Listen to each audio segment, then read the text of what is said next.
राष्ट्रवादी काँग्रेस शरदचंद्र पवार पक्ष मुंबई महापालिकेत 50हून अधिक जागा लढणार। पदाधिकाऱ्यांच्या बैठकीत निर्णय। लवकरच इच्छुकांच्या मुलाखतींचं आयोजन। सूत्रांची माहिती।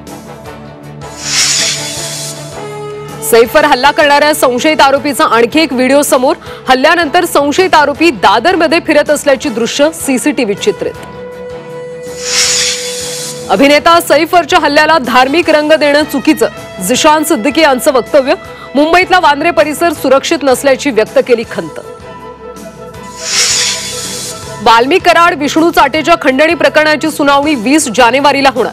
आरोपीच्या वकिलांनी मागितली पुढची तारीख। 10वी-12वी बोर्ड परीक्षेच्या हॉल तिकिटावर जात प्रवर्गाचा उल्लेख। महाराष्ट्र राज्य शिक्षण मंडळाच्या निर्णयामुळे नव्या वादाची शक्यता। आणि चॅम्पियन्स ट्रॉफीसाठी टीम इंडियाची घोषणा। रोहित शर्माकडे कर्णधारपद तर शुभमन गिलकडे उपकर्णधार पदाची जबाबदारी। 19 फेब्रुवारीपासून रंगणार चॅम्पियन्स ट्रॉफीचा थरार।